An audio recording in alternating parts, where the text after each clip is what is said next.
Hey, y'all, let me just say in advance that I apologize if this theory has already been advanced elsewhere.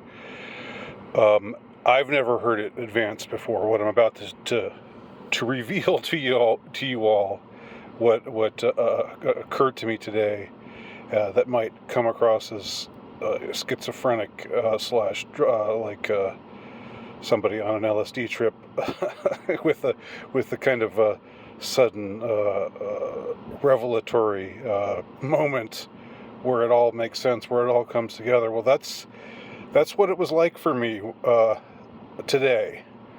Put yourself in my shoes, and I'm not wearing any shoes right now, as you can see, but figuratively speaking, put yourself in my socks anyway.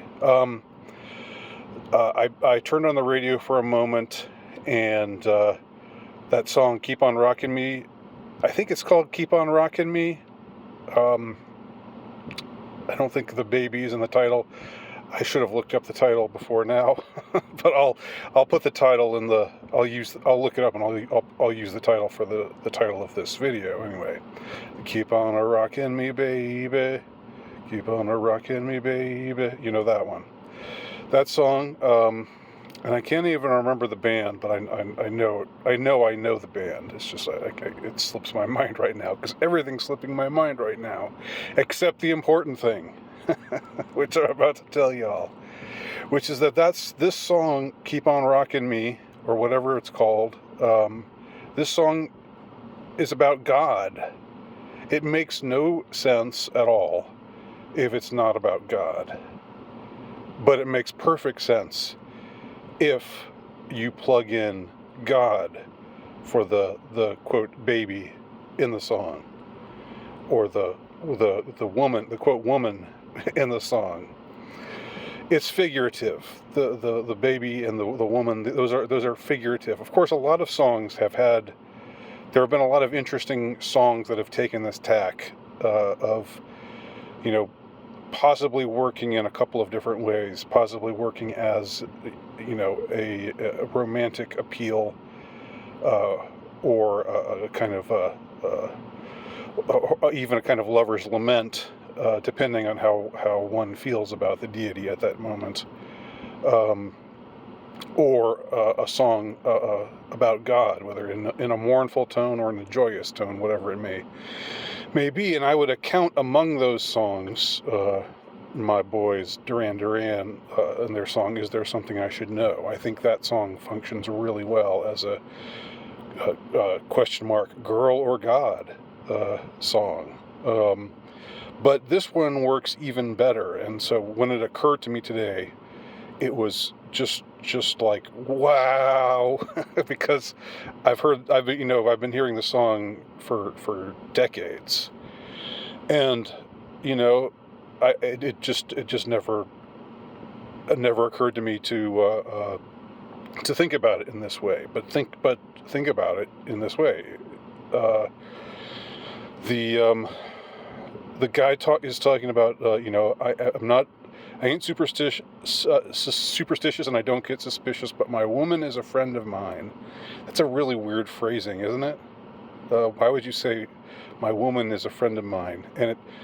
And the things that I do will come back to me in my sweet time. Karma, or the things I'm doing right now will ultimately I will be rewarded for all that I'm doing. And of course, he's going all around. He lists off all these cities. Went to Phoenix, Arizona, all the way to Tacoma, Philadelphia, Atlanta, LA. I don't know why he's being told to go all these places, but the point is he goes where he's bidden to go.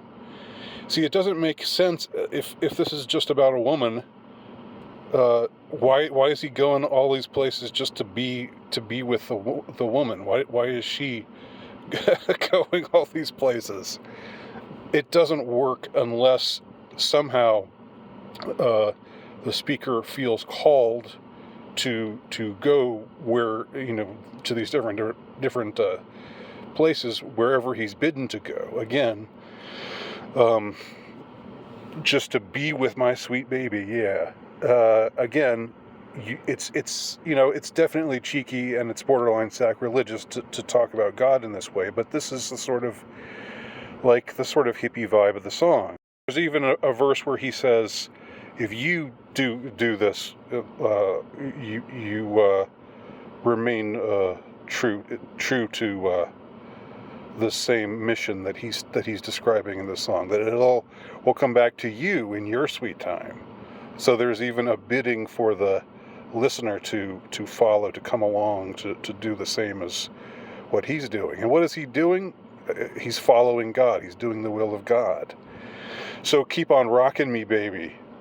Again, not the most reverent way of putting it, but what does he mean by that? He means keep on keeping me in your grace. Keep on making me feel the wonderful way that one feels when one knows one is in the grace of God.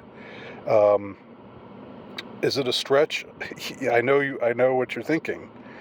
But just try it again before you dismiss me as in whatever way you want to dismiss me. And believe me, I've been dismissed in all the ways that one can be dismissed before, so I'm used to it by now. But just try it. And it really works. It really makes sense. To feel the joy that one knows that when one is doing the will of God, that God is God has shown His graces upon you, upon the speaker.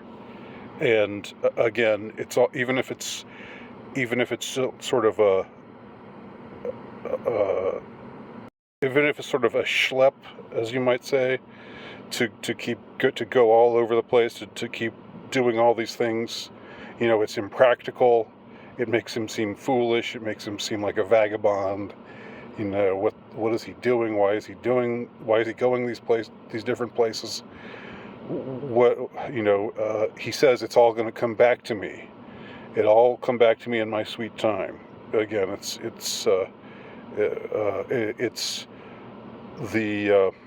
the notion or the feeling or the sensation, described in this kind of hippie, with these kind of hippie vibes, or in this hippie kind of way, but also in a really cool, like coded kind of way, that you could go almost your whole lifetime listening to that song or hearing that song.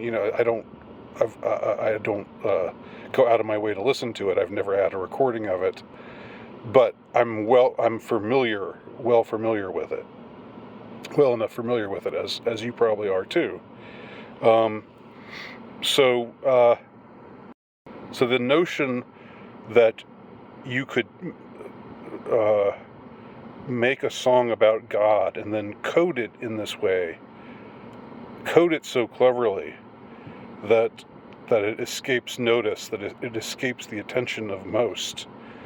But maybe it works. The idea is that it works on the mind in some unconscious way or semi-conscious way or whatever. Because there's always something peculiar about that song. Like, why is he going all these places? What does he mean? It's going to come back to me. And I mean, you don't really think about it. You don't think about the words, but when you do think about them, it's like, what in the world is going on here? Well, now I know, and now you know. Thanks for watching.